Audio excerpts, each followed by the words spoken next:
Dear student, सेठ जीवी Poddar college Nawalgarh द्वारा नवलगढ़ गौरव क्विज कंपटीशन आयोजित किया जा रहा है, जिसमें भूगोल विभाग के अंतर्गत मैं Shantilal Joshi applied aspects in life पर कुछ डिस्कस करेंगे। इसमें अगर अपन थीम्स इन वर्ल्ड ज्योग्राफी की बात करें तो थीम्स इन वर्ल्ड ज्योग्राफी में सबसे महत्वपूर्ण बात यह होती है कि किस तरह से भूगोल विषय जो है वो प्रत्येक व्यक्ति के जीवन के साथ जुड़ा हुआ है। अर्थात अपन अगर भूगोल विषय के साथ बात करें तो आज प्रत्येक व्यक्ति का जो जीवन है वो कहीं न कहीं प्राकृतिक दशाओं के साथ प्रभावित होता है। जैसे भूगोल विषय जो है वो सबसे महत्वपूर्ण बात यह आती है कि भूगोल विषय क्या है, यानी व्हाट इज ज्योग्राफी। तो इसमें मेन जो पॉइंट है the study of spatial variation, यानी कि अलग अलग क्षेत्रों में जो क्षेत्रीय भिन्नताएं पाई जाती हैं, चाहे वो भौतिक दशाओं के संदर्भ में हो जिसमें टेम्परेचर है, रेनफॉल है, वेजिटेशन है, सॉइल है, डेंसिटी है, ये सब चीज़ें कहीं न कहीं एक तरीके से स्पेटियल वेरिएशन के अंतर्गत आती है और इनका अध्ययन भूगोल विषय के अंतर्गत किया जाता है। दूसरा इसमें पॉइंट आता है how and why things differ from place to place on the surface of the earth. अर्थात अलग अलग क्षेत्रों में जो अलग अलग प्रकार की भौतिक दशाएं पाई जाती हैं, उन भौतिक दशाओं के साथ साथ मानव और उसके जो क्रियाकलाप हैं वो किस प्रकार से अलग प्रकार के हैं, उनका प्रतिनिधित्व भी एक तरीके से भूगोल विषय में होता है। तीसरा जो पॉइंट इसमें आता है वो है the study of how observable spatial patterns evolved through time, यानी कि समय के साथ साथ किस प्रकार से अलग अलग क्षेत्रों में क्षेत्रीय विषमताएं देखने को मिलती है। उसका यदि अपन एक वर्ल्ड लेवल पर एग्जाम्पल लें तो डायग्राम आपके सामने है, मैप आपके सामने है। जितने भी कॉन्टिनेंट हैं जिसमें South America, North America, Europe, Asia, Australia, Africa, Antarctica, इन सब में स्पेटियल वेरिएशन पाया जाता है। अब ये जो स्पेटियल वेरिएशन है ये पॉपुलेशन का भी है, मिनरल्स का भी है, सॉइल का भी है, क्लाइमेटिक कंडीशन का भी है, रेनफॉल का भी है, फॉरेस्ट का भी है,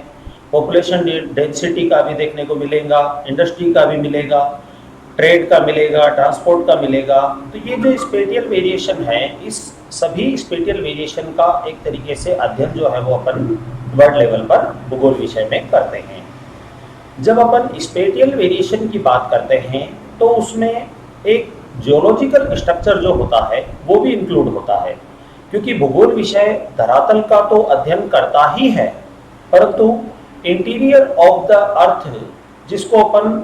पृथ्वी की आंतरिक संरचना के संदर्भ में देखते हैं, उसका भी अध्ययन भूगोल विषय में किया जाता है। क्योंकि पृथ्वी के आंतरिक भागों में जो मिनरल्स पाए जाते हैं, जो खनिज संसाधन पाए जाते हैं, उनसे मानवीय आवश्यकताओं की पूर्ति होती है और मानवीय आवश्यकताओं की पूर्ति होने के कारण ही अपन इनको रिसोर्सेज कहते हैं या संसाधन कहते हैं। तो अगर अपन पृथ्वी की आंतरिक संरचना की बात करें तो इसमें भूकंप है, ज्वालामुखी है, इस तरह की जो गतिविधियां हैं वो एक तरीके से पृथ्वी की आंतरिक संरचना के द्वारा प्रभावित होती है, क्योंकि भूगर्भ में अलग अलग स्थानों पर ताप, दाब, घनत्व, इन सब में भिन्नता पाई जाती है, जिसके कारण अपन भूगर्भ का अध्ययन भी भूगोल विषय में करते हैं। इसके अलावा अगर अपन देखें तो मानवीय गतिविधियों के कारण आज लगातार डिफॉरेस्टेशन हो रहा है, जिसमें अगर अपन देखें तो बड़े बड़े शहर बसाए जा रहे हैं, रेलवे, रोड, एयरपोर्ट्स, इंडस्ट्रीज, ये सब कॉमर्शियल एक्टिविटीज़, इन सब के डेवलपमेंट के कारण बड़े पैमाने पर वनों की कटाई हो रही है। तो फॉरेस्ट एरिया और डिफॉरेस्टेशन जो है उसका क्लाइमेटिक कंडीशन के ऊपर क्या इफेक्ट हो रहा है, एनवायरमेंटल डिग्रेडेशन किस प्रकार से अपन देख रहे हैं, वाटर पोल्यूशन है, सॉइल पोल्यूशन है, इसके अलावा जितने भी प्रभाव मानव की गतिविधियों के कारण धरातल पर अपन देख रहे हैं उनको अपन भूगोल विषय के अंतर्गत पढ़ते हैं और ये सब चीजें कहीं न कहीं मानव की गतिविधियों को प्रभावित करती है। अब जैसे अगर अपन बात करते हैं तो जो 11th और 12th क्लास के जो बच्चे होते हैं जनरली उनको ये नहीं पता होता है कि भाई भूगोल विषय क्या है, भूगोल विषय में क्या पढ़ा जाता है, कहाँ ये अपने भविष्य के निर्माण के लिए महत्वपूर्ण होता है। तो आज देखिए अपन जानते हैं कि प्रत्येक जो कंपटीशन है उसमें भूगोल विषय का प्रतिनिधित्व लगभग 20 to 25% के आसपास होता है। तो सबसे पहले तो उनको उस विषय का चयन करना होता है जो उनके आगे जाकर के करियर में कहीं न कहीं सपोर्ट करे। तो भूगोल विषय के बारे में जब आप जानेंगे तभी आप भूगोल विषय को ऑप्शनल पेपर के रूप में चयन कर पाएंगे या उसको आगे पढ़ेंगे। तो geography is a spatial science, यानी कि स्थानिक विज्ञान जिसको अपन बोलते हैं, अलग अलग स्थानों का अध्ययन भूगोल विषय करता है। इसमें ऐतिहासिक दृष्टिकोण भी आता है, आधुनिक या वर्तमान दृष्टिकोण भी आता है और भविष्य का दृष्टिकोण भी आता है कि किस प्रकार से ऐतिहासिक काल में विभिन्न जो भौतिक घटनाएं हैं वो घटित हुई हैं, वर्तमान में किस प्रकार का भौतिक परिवेश या भौतिक पर्यावरण जो है वो एक तरीके से चल रहा है,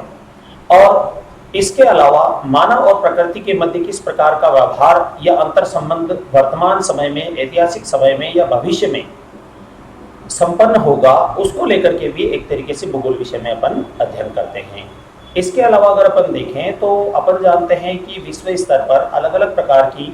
जलवायु दशाएं पाई जाती हैं और इन्हीं जलवायु दशाओं का कहीं न कहीं जनसंख्या के वितरण पर भी प्रभाव देखा जाता है। इस संदर्भ में अपन ने एक एग्जाम्पल लिया है, रूस की जो जनसंख्या का वितरण है वो किस प्रकार का है वो अपन इस मानचित्र के आधार पर देख सकते हैं। तो इसमें अगर अपन देखें तो रूस में दक्षिण पूर्वी भाग जो है वो बहुत बड़े पैमाने पर डेंसिटी रखता है और वो लगभग 3000 से लेके और 6500 के आसपास डेंसिटी है, जबकि उत्तरी पश्चिमी भाग जो है रूस के, यहाँ पर अपन देख सकते हैं कि काफ़ी कम मात्रा में जनसंख्या का घनत्व पाया जाता है क्योंकि यहाँ की जलवायु परिस्थितियाँ जो है वो प्रतिकूल है और यहाँ पर जो अधिकांश क्षेत्र है वो हिमाच्छादित है।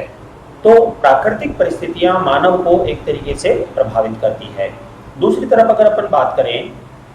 तो जो मिनरल्स हैं, मिनरल्स में भी जो मेनली अगर अपन देखें तो जो एनर्जी रिसोर्सेज हैं जिसमें क्रूड ऑयल, कच्चा तेल जिसको अपन बोलते हैं, या पेट्रोलियम जिसको अपन बोल सकते हैं, मध्य पूर्व के देशों में बहुत बड़े पैमाने पर निकाला जाता है, जिसके फलस्वरूप वहाँ पर विषम जलवायु दशाओं के बावजूद भी मानव निवास करता है।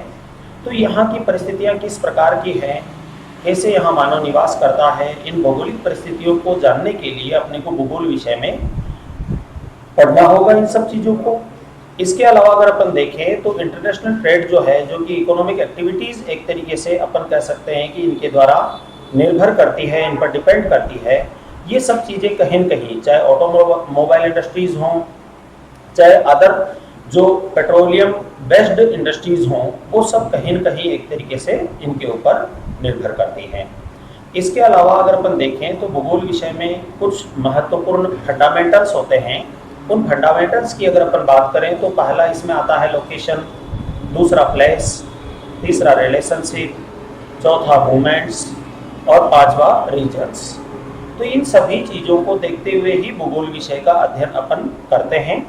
भूगोल विषय का जो अध्ययन अपन करते हैं वो एक तरीके से विभिन्न स्थानों के संदर्भ में करते हैं, गतिशीलता के संदर्भ में करते हैं और विभिन्न स्थानों पर पाए जाने वाले स्थानिक वितरण के संदर्भ में करते हैं। तो स्टूडेंट्स, भूगोल विषय एक ऐसा विषय है जिसमें आप घर बैठे ही संपूर्ण विश्व का भौतिक अवलोकन आसानी से कर पाएंगे कि कौन सी रोड किस क्षेत्र को जोड़ती है, कौन सा रेल मार्ग किस क्षेत्र को जोड़ता है, कौन सा जल मार्ग किस क्षेत्र को जोड़ता है, कौन सा वायु मार्ग किस क्षेत्र को जोड़ रहा है, किस तरह से विभिन्न देशों के बीच में सांस्कृतिक संबंध है, आर्थिक संबंध है, जनांकीय संबंध है। ये सब चीज़ें एक तरीके से भूगोल विषय को जाने बिना संभव नहीं है। तो स्टूडेंट्स, आप भूगोल विषय को पढ़िए और भूगोल विषय को पढ़ने के लिए एक उचित जो मंच है वो स्नातक और स्नातकोत्तर स्तर पर आपके द्वारा भूगोल विषय का चयन करके और उसको पूरा किया जा सकता है। तो स्टूडेंट्स, आप इस वीडियो के माध्यम से